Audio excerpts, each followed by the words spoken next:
자, 앞서 자살의 현황과 또 원인에 대해서 살펴봤습니다. 그러면 자살에 대해서 자세히 이해해야겠죠?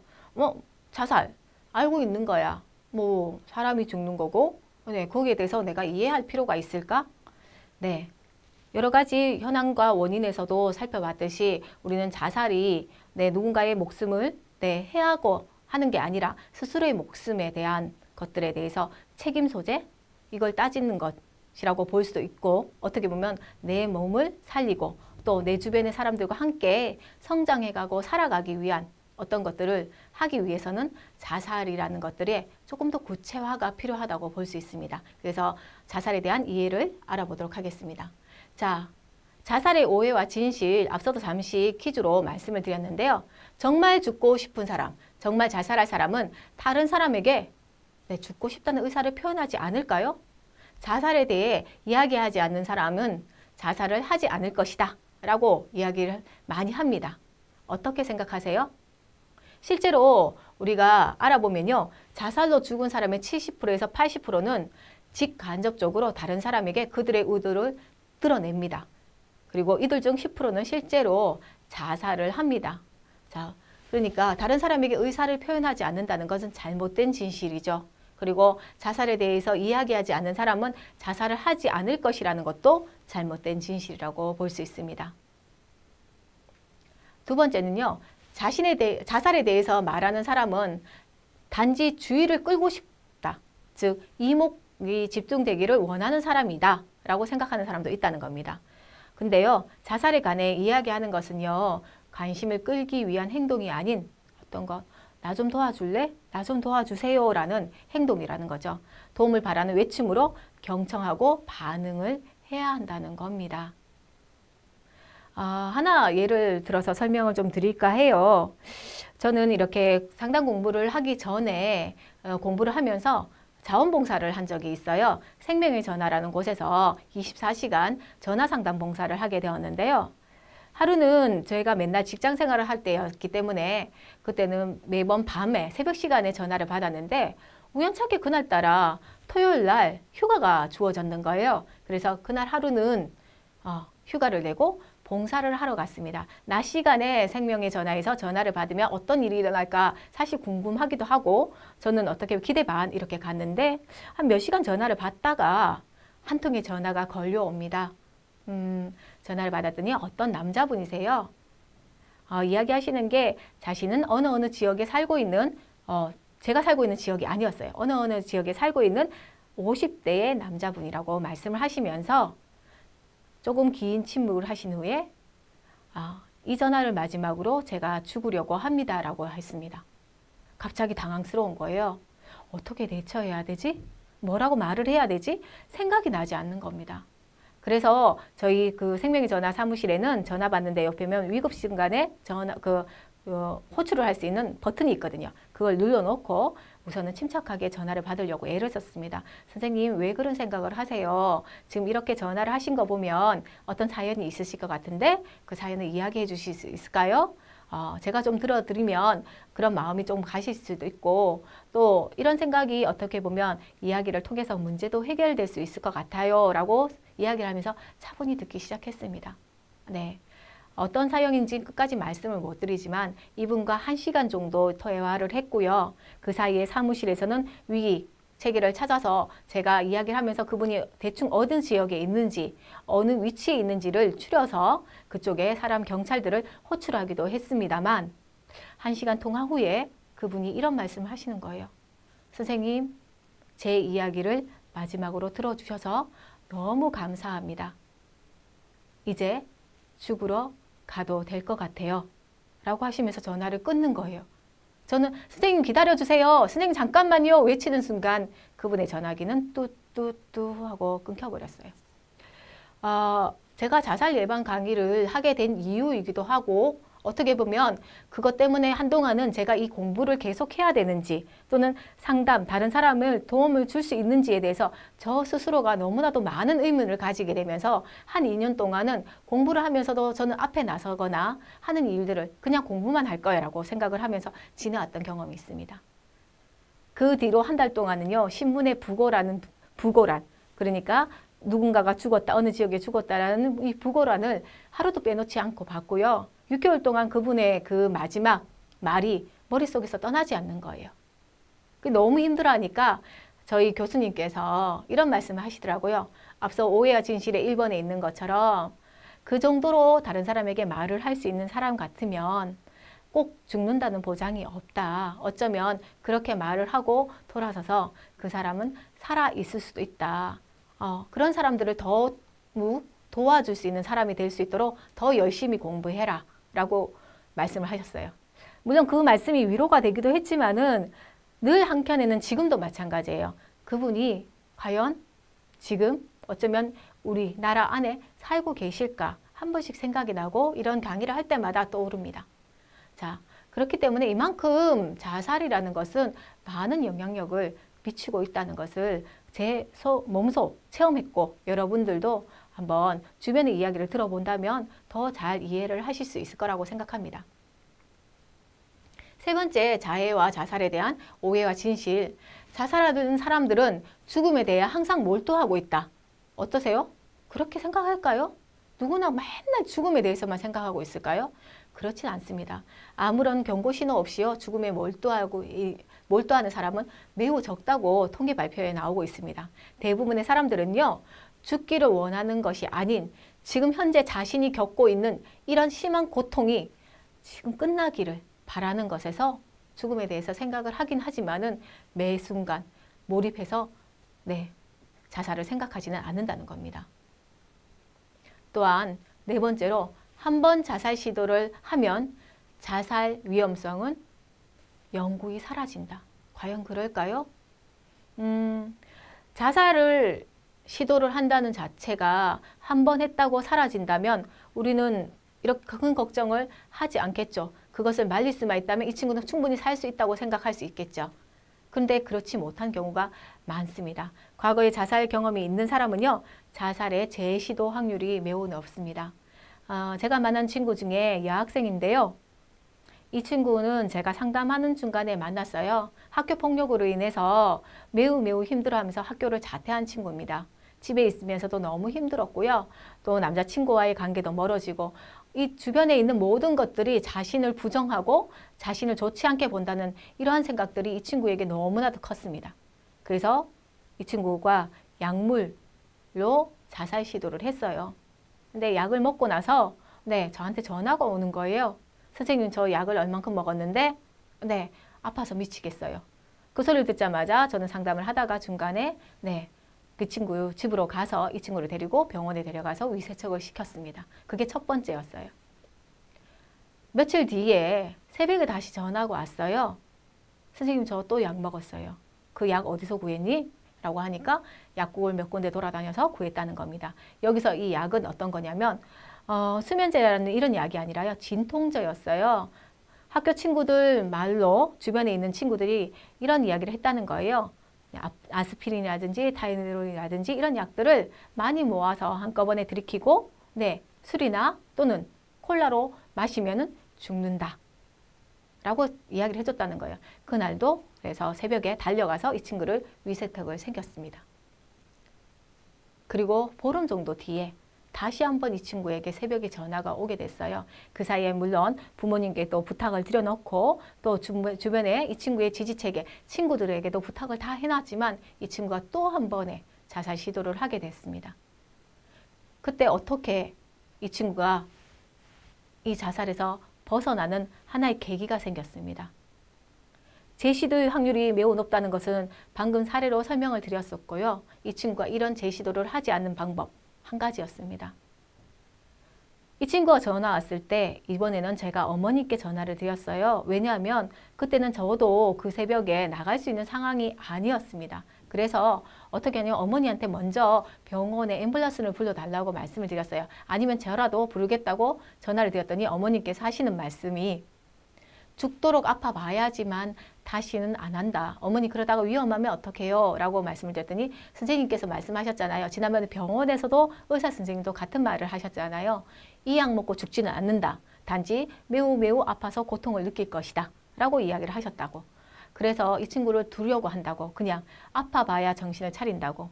결국은 다음날 제가 새벽에 이 친구를 찾아갔더니 병원에 있었고요. 이 친구가 몇 시간 동안 그 아픈 고통을 참아가면서 견딘 후에 그 친구의 입에서 저를 보면서 첫 마디가 선생님 다시는 이런 시도 하지 않을 거예요 라고 약속을 했고요. 무사히 학교도 다시 들어가서 졸업을 하고 대학교까지 나와서 취업을 한 상태라고 볼 수 있습니다. 그리고 이 친구도 지금 자살에 대한 내용들을 주변에 있는 친구들에게 알리는 일들을 봉사활동으로 하고 있습니다. 자, 그만큼 자살은 한 번 시도하게 되면 다음을 시도할 수 있습니다. 또한 제가 만난 친구 중에는 여기 손목부터 시작해서 이쪽 팔 전체 또 그 다음 팔목으로 전체적으로 자해 시도를 한 흔적들이 2년 동안에 계속 발견되는 친구도 있거든요. 그만큼 재발생, 재시도율이 매우 높다고 볼 수 있습니다. 자, 그렇다면 어떤 징후들이 보일까요? 이러한 자살들, 자해율 이런 것들이 자꾸 늘어난다. 그러면 주변에서도 이것을 알아채야지만 우리 친구들을 도와줄 수 있지 않을까요? 첫 번째는 언어적 징후에 대해서 알아보셔야 될 것 같습니다. 자, 주변 사람들에게 직간접적으로 죽고 싶다는 표현을 자주 할 때 저 친구가 혹시 어떤 어려움이 있나? 자살을 하려고 하나? 자해를 하려고 하나? 한번 생각을 해보셔야 된다는 거죠. 어떤 말을 할까요? 나는 더 이상 지탱할 수 없어. 더 이상 사는 것에 의미가 없어. 유일한 탈출구는 죽음뿐이야. 내가 죽으면 모든 게 편해져. 이렇게 이야기하는 것. 또는 죽은 후의 세계를 동경하는 말들을 하기도 합니다. 언젠가 다시 태어나면 좋겠다. 나는 다시 태어나고 싶어. 이런 말들도 언어적 징후라고 볼 수 있고요. 또 자살 이후에 발견되었을 때 자신의 모습에 대해서 관심을 가지는 것도 내가 죽고 나면 사람들이 어떻게 반응하지? 내가 죽고 나면 나는 어떤 모습으로 죽었으면 더 예쁘게 보일까? 어떤 모습이 정말 다른 사람들이 나에 대해서 생각할 수 있을까? 이런 것들에 대해서 이야기를 한다면 관심을 가진다면 자살적 징후라고 볼 수 있습니다. 또 감정과 관련된 신체적 불편함을 호소할 때 불안해서 잠이 오지 않아 이런 말을 할 때도 어떻게 보면 자살에 대한 언어적 징후이고요. 죽음에 대한 관심을 표명하거나 혹은 농담으로도 자살에 대한 이야기를 하면서 계획을 세우거나 또 심한 절망, 어려움, 무기력을 호소할 때도 언어적 징후가 보일 수 있습니다. 역시 나는 안 되는가 봐. 해봤자 되는 게 없어. 나는 해도 안 되는 인간이야. 난 살 필요가 없어. 이번 생은 망했어. 물론 요즘에 이생망이란 말을 많이 쓰고 있어요. 여러분들이. 그렇지만은 그런 단어와 좀 다르게 어떻게 보면 잠깐 실수를 하거나 또는 어떤 어려움에 처했을 때 하는 말이 아니라 계속적으로 그런 반복적인 말을 할 때는 우리가 지켜봐야 되고요. 주의 집중력에 어려움이 있거나 우유부단함을 호소할 때 또는 자기 비하적인 표현을 자주 할 때 내가 없어지는 게 나, 아무짝에도 쓸모없어 이런 말을 하면 자살의 언어적 징후라고 볼 수 있습니다. 두 번째는 행동적 징후도 있겠죠. 중요한 소유물을 남에게 주거나 주변을 정리하는 경우 내가 나한테 소중한 것을 남한테 주는 건 쉽지 않잖아요. 그걸 왜 줄까 한번 의문을 가져봐야 된다는 겁니다. 두 번째는 가족 몰래 약을 사 모으거나 위험한 물건을 감추어 두는 경우도 있을 수 있습니다. 최근에 만난 친구 중에는요. 유튜브에서 자살하는 방법 중에 하나가 우리가 옷장의 냄새를 제거하는 약 있잖아요. 그걸 먹으면 죽는다고 해서 그것을 매일 모은 친구도 제가 최근에 본 적이 있거든요. 그래서 이런 위험한 물건을 모은다든지 오랫동안 불안정하고 침울하던 사람이 갑자기 또렷한 이유 없이 난 맨날 힘들어. 어떻게 하면 좋을까? 이렇게 생각을 했는데 어느 순간 이 친구가 너무 차분하고 꼭 해탈의 경지에 이른 사람같이 평화로운 그리고 갑자기 즐거워 보이는 태도를 보일 때 이런 경우가 생긴다는 거죠. 즉 자살을 결정했을 때는 차분해질 수 있다는 겁니다. 그리고 자신이 죽고 난 다음에 일어날 일들에 대해 준비하고요. 또 행동이 지체되어서 매우 느리고 둔하거나 반대로 초조하고 안절부절 못하는 경우도 언어적인 행동이 아니라 행동적 징후로서 볼 수 있습니다. 그리고 일상생활에서 흥미와 즐거움을 상실하고 활기가 없어져요. 맨날 즐겁게 했던 내용들이고 활동이지만 이제는 별 의미가 없어지는 것. 그리고 외모 관리에 지나치게 무관심하는 것. 우리가 어떻게 보면 20대를 살아가고 10대를 살아갈 때는 외모적인 관심이 상당히 많잖아요. 어떻게 남들이 나를 볼까에 대한 관심이 많아지는 시기인데 외모 관리가 무심해진다면 자살에 대한 행동적 징후라 볼 수 있습니다. 두 번째로는 식욕 감퇴, 체중 감소가 심해지거나요. 반대로 지나친 식욕 증가, 체중 증가가 일어난다면 행동적 징후라고 볼 수 있습니다. 또한 우리 친구들과 아니면 주변의 사람들과 대인관계가 잘 이루어지지 않고요. 또 혼자 있는 생활, 고립되고 일상적인 대화조차 회피하는 사람과의 연결을, 관계가 끊어지는, 서서히 끊김이 나타나는 것도 우리가 한번 살펴봐야 될 내용이고요. 또 태도가 소극적, 위축되고 스스로 자신의 주변을 고립시키는 것. 그러니까 남들이 하는 것이 아니라 나 스스로가 다른 사람과 담을 쌓아가면서 고립을 시키는 것들도 우리가 행동적 징후라고 볼 수 있습니다. 또한 자주 술을 마신다든지 약물의 사용량이 늘어나서 의존하는 것, 자주 머리가 아프다고 약을 먹거나 나 힘들어라고 계속 술을 마시는 경우, 이런 것을 말하고 있고요. 학업 성적이라든지 또는 이렇게 조교 활동이라든지 근로를 하시는 분들도 계시잖아요. 업무 성실성이 떨어지는 경우에도 행동적 징후라고 볼 수 있습니다. 그리고 감정 기복이 심해지고 극도로 불안하거나 또는 공격적 성향을 보이기도 하고요. 질병에 대한 과장된 공포도 어떻게 보면 행동적 징후라고 볼 수 있습니다. 내가 작게 아픈 것도 과장되게, 어떤 사람은 이 질병이 또는 이런 시술을 할 부분들이 단순하게 생각할 수도 있는데 이렇게 자살률, 즉 감정적으로 힘든 사람들은요, 이런 작은 질병도 과장된 공포로 내가 곧 죽을지도 모른다, 내가 어떻게 될지도 모른다는 이런 생각을 가지게 된다는 겁니다. 이러한 증상들이 행동적 징후로 나타날 수 있습니다. 자, 그러면 상황적 징후는 어떤 게 있을까요? 학교나 직장에서의 따돌림 같은 것도 상황적 징후이고요. 요즘에 많이 나오는 성적 학대나 강간, 뉴스에서 강간이 이런 뉴스들이 계속 보이고 있잖아요. 이런 경우에 당할 때 정신적으로 상당히 힘들어지게 되니까 자살을 생각하게 됩니다. 또는 신체적 폭행, 만성 진행성의 신체적 질환을 가지고 있을 경우, 계속 고통에 노출되어 있는 경우에도 상황적 징후로 볼 수 있습니다. 또 그리고 급작스러운 경제적 어려움 또는 계속된 어떻게 해도 벗어날 수 없는 경제적 어려움도 우리가 징후로 볼 수 있고요. 사랑하는 사람과 헤어진다든지 가까운 가족과 사별한다든지 그리고 지속적으로 경제적인 활동을 할 수 없는 상태가 된다든지 그리고 마지막으로 오랜 시간 사회에서 혼자 고립되어 있어 생활을 하게 된다면 우리는 자살의 상황적 징후라고 이해할 수 있습니다. 자, 이러한 것들을 통해서 언어적, 행동적, 상황적 이런 여러 가지 징후들을 우리는 주변의 사람들에게 보이려고 합니다. 누가? 자살을 시도하고자 자살을 생각하는 사람들이 그렇다는 거죠. 즉 자살 사고를 직접적으로 말하지 못하는 수많은 이유들은 누구에게나 있을 수 있고요. 자살을 준비하는 사람 또는 시도하는 사람들에게도 이런 것들은 있습니다. 그렇지만 대부분의 시도 전에요. 어떤 방법으로든 이렇게 자살을 암시하는 말이나 행동을 하는 사람들이 있다는 겁니다. 이것만 우리가 잘 기억해 주신다면 우리가 누군가 내 옆에서 손을 내밀 때 잡아줄 수 있다는 것을 기억하셨으면 합니다. 자, 우리가 행동 또는 언어, 그 다음에 상황적인 것도 있지만은 또 이게 끝나는 게 그냥 그것만 보듬어줘서 끝날 수 있으면 우리가 손잡아주고 이야기 들어주고 이걸로 끝나면 참 좋겠는데 그렇지 못한 경우 만약에 정신과적으로 만약 힘든 경우가 있어요. 그럴 경우에는 입원이 반드시 필요한 경우도 있을 수 있습니다. 자살 시도를 해서 내가 충동이 멈춰지지 않을 때 제가 작년에 만난 친구는 원래는 대학교 1학년이 되었어요. 이 친구는 1년 동안 병원 입원을 반복했습니다. 집에 있는 모든 것들이 자살 시도의 도구가 되어버리는 거예요.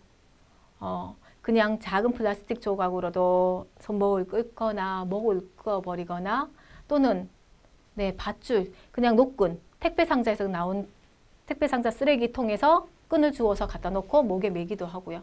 여러 가지 이런 문제들이 계속 발생하니까 스스로 병원에 들어가고 싶다고 한 친구가 있었거든요. 물론 지금은 나와서 지금 정상적인 활동을 하고 있지만 우리가 이런 부분도 생각을 해봐야 된다는 거죠. 자, 병원 치료가 필요한 이유 또는 아니면은 병원에 입원해야 되는 경우는 어떤 게 있을까?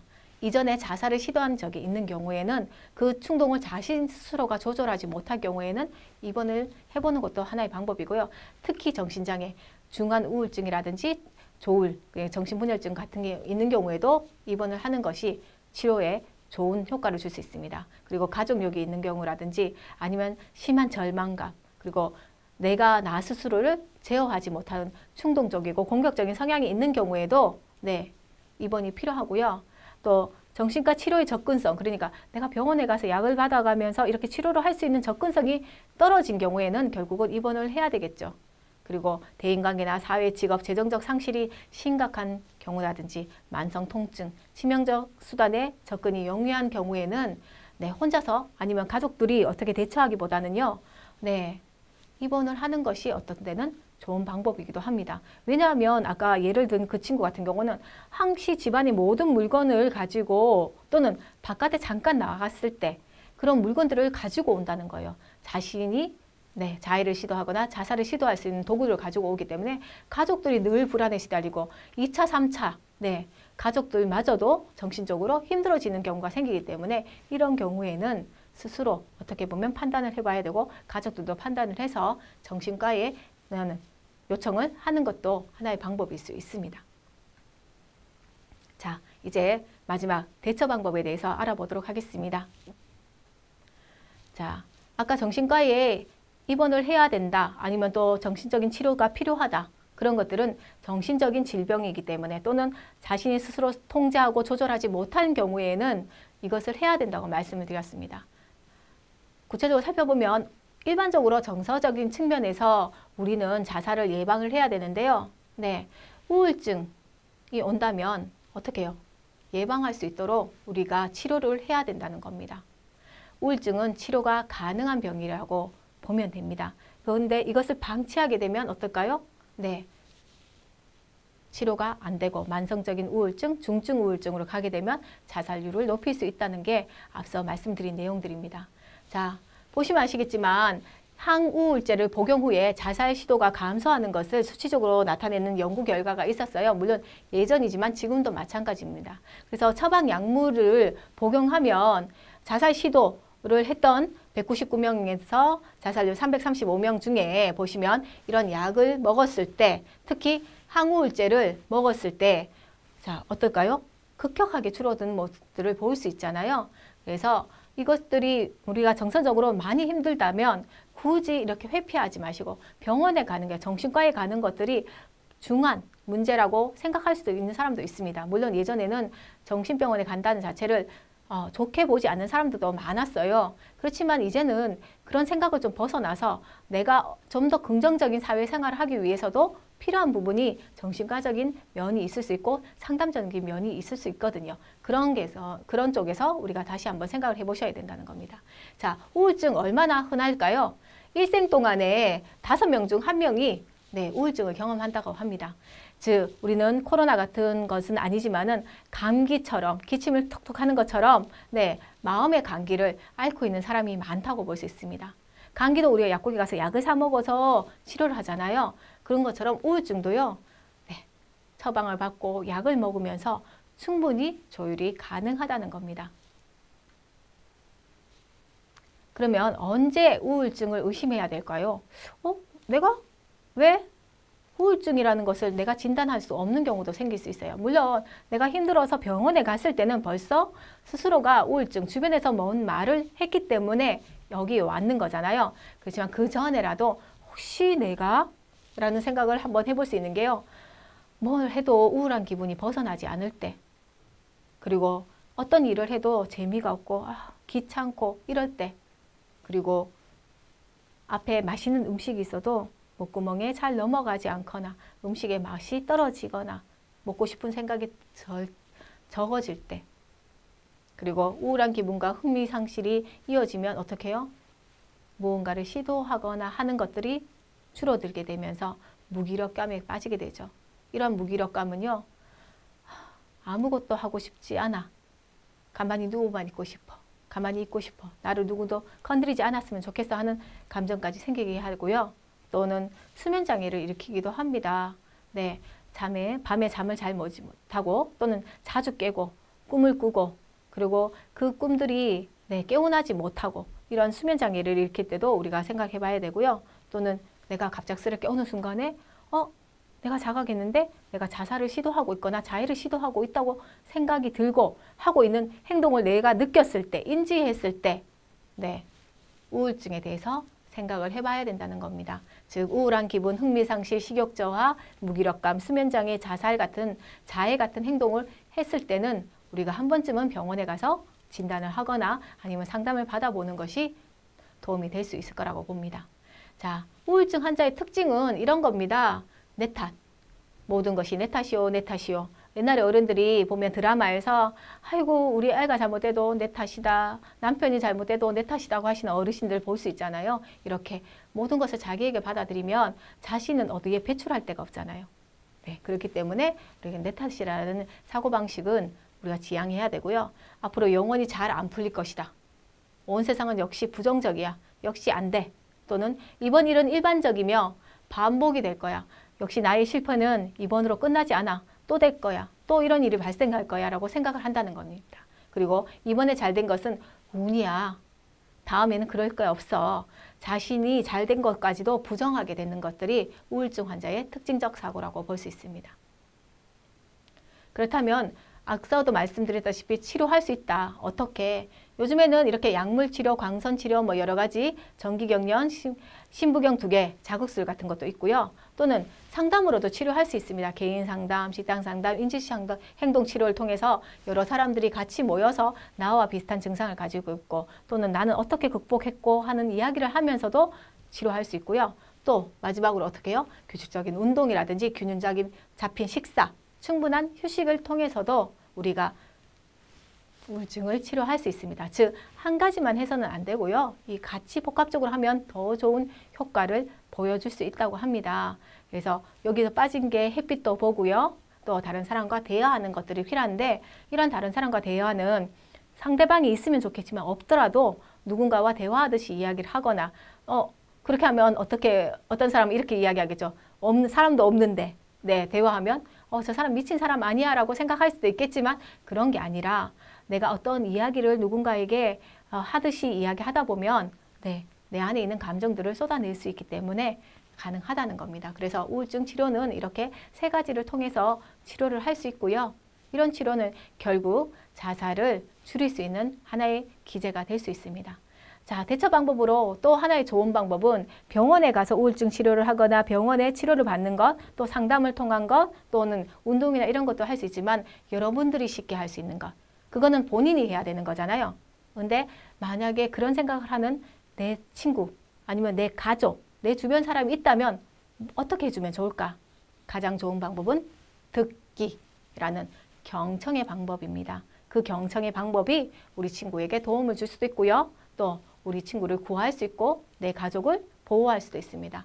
도움이 되는 듣기는 어떤 게 있을 거예요? 자, 그 친구가 보이면 너 참 힘들어 보이는구나. 그래도 힘을 내야 되지? 또는 혹시 자살하겠다는 생각을 가지고 있니? 한번 생각을 해보거나 아니면 시도한 적이 있니? 라고 물어보는 것. 또는 부모님께서도 내가 힘든 것을 알고 계시니? 혹시 주변 사람들이 내가 힘든 걸 알고 있어? 나밖에 모르는 거야? 또는 나 말고 다른 사람에게 이야기한 적이 있니? 라고 물어보는 것도 도움이 되는 듣기죠. 그리고 언제부터 자살에 대한 생각을 했니? 또 이런 생활을 유지할 수 있었던 지금까지 그러면 너무 힘들었을 건데 어떻게 버텨올 수 있었니?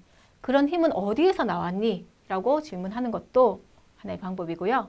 또 내가 살아가는 이유가 무엇인지 말해줄 수 있을까?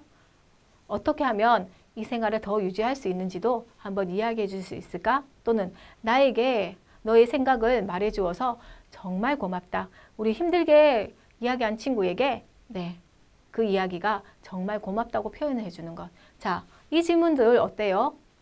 yes, no로 단정 짓는 질문인 거예요?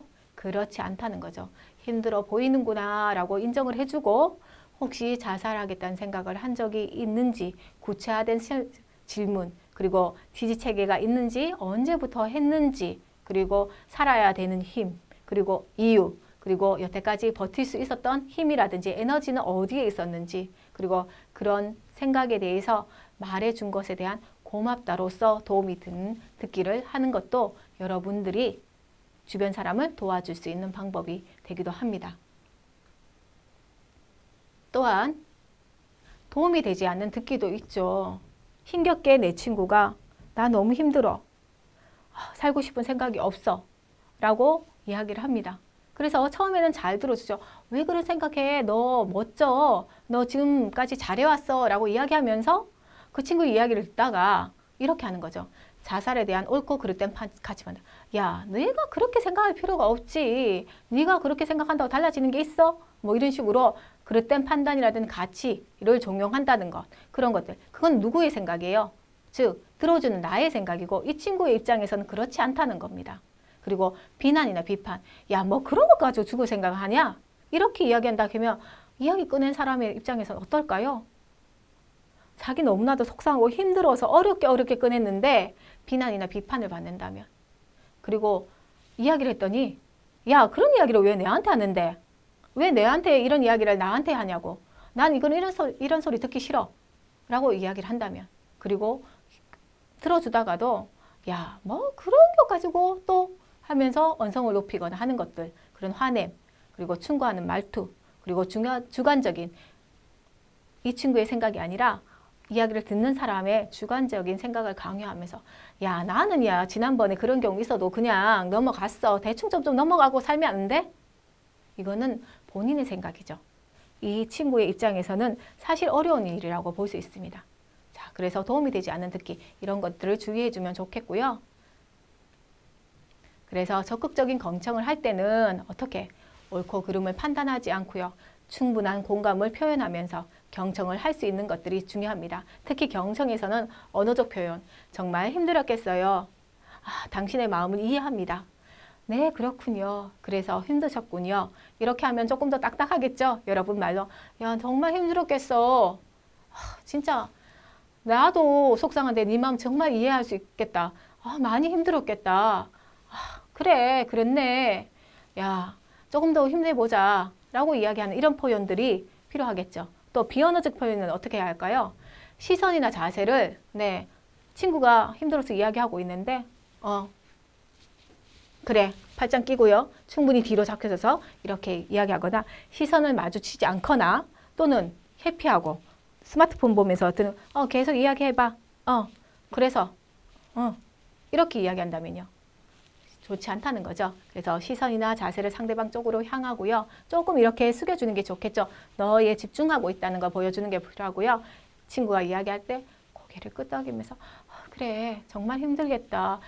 어떻게 하면 좋을까? 또 어떤 경우에는 신중하게 침묵을 유지하는 것도 필요합니다. 가만히 듣고 그 친구가 만약 혹시라도 울기라도 하면 그냥 야, 울지 마라고 이야기하는 게 아니라 그래, 충분히 울어, 기다릴게 라고 해주는 것도 필요하다는 겁니다. 비언어적인 표현에서 듣기도 우리가 자살하려고 하는 친구들을 막을 수 있는 방법이라고 볼 수 있습니다. 자, 이러한 위험 요인들을 줄이기 위해서 우리는 어떻게 해야 될까요?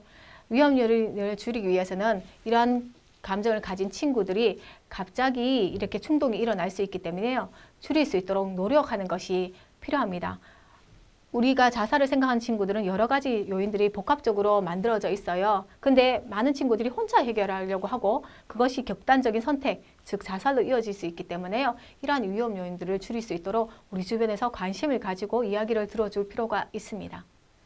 자, 그래서요, 어떻게 하면 줄일 수 있을까? 앞서 원인에서 4가지가 있었기 때문에 보호 요인으로 4가지를 한번 살펴볼게요. 개인은요, 스트레스를 잘 견디고 해결하는 능력을 키우는 것이 첫 번째로 중요합니다. 두 번째는 학교나 주변 사람들과 같이 소통하고요. 다양한 활동을 함께 하면서 우리가 만약에 이런 위험 요인에 노출된 친구가 있다면 그런 것들을 제공해 주는 것도 우리가 사회적으로 이 친구를 보호할 수 있는 방법이고요. 세 번째, 가정에서는 지지체계, 긍정적인 가치관을 가질 수 있도록 지지하는 분위기. 너 충분히 잘해왔어. 지금은 네가 힘들 수 있지만은 또다시 한다면은 더 좋은 분위기를 만들 수 있도록 계속 긍정적인 지지. 그리고 사회에서는 생명 존중에 대한 것들을 이야기해주고 그런 부분에 대해서 우리 친구가 잘 이해할 수 있도록 그리고 사회적 지지와 기관을 연계해서 보호 요인을 키울 수 있는 여러 가지 힘을, 에너지를 만들 수 있도록 우리가 위험을 줄일 수 있는 보호 체계를 만드는 것이 무엇보다 중요합니다. 그런 요인들이 만들어졌을 때 자살의 위험은 줄일 수 있습니다. 자, 동영상 한 편 보도록 하겠습니다.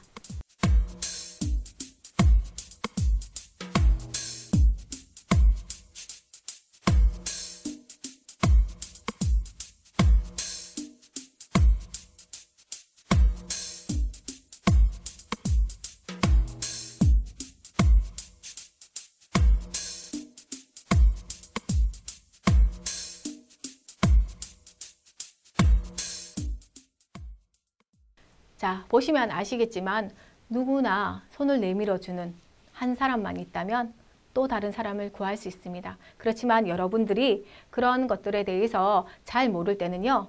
중앙자살예방센터 1577-0199 또는 119라든지 또 경찰 112 또는 한국생명의전의 1588-9191 또는 학교의 연계 시스템을 통해서 우리 대처할 수 있는 방법 또는 내 친구가 혹시 그런 위험에 노출될 때 상담을 하거나 의논을 해주면 여기서 충분히 같이 의논하고 도움을 줄 수 있다는 거 기억을 해주셨으면 합니다. 자, 여기 웹툰이 하나 있습니다. 저의 눈은 2개입니다. 그리고 귀도 2개입니다. 그리고 신체 기관의 대부분 것들은 2개인데 비하여 입은 하나입니다. 그 이유는요. 말하기를 적게 하고 남의 이야기를 더 열심히 들으라는 신의 뜻이 숨어 있다고 볼 수 있습니다. 작은 목소리에 더 크게 귀를 기울이신다면 우리 옆에 있는 친구들의 자살 위험성을 줄일 수 있다는 것, 즉 경청에 대한 다시 한번 이야기를 하고 있습니다. 여러분, 생명을 구하는 첫걸음은요. 무언가를 함께 하는 것입니다. 근데 우리가 가장 할 수 있는 것, 쉽게 어쩌면 손을 내밀어 줄 수 있는 건 경청이라는 거 기억을 하시면서요. 이상으로 생명 존중 자살 예방 강의를 마치도록 하겠습니다. 수고하셨습니다.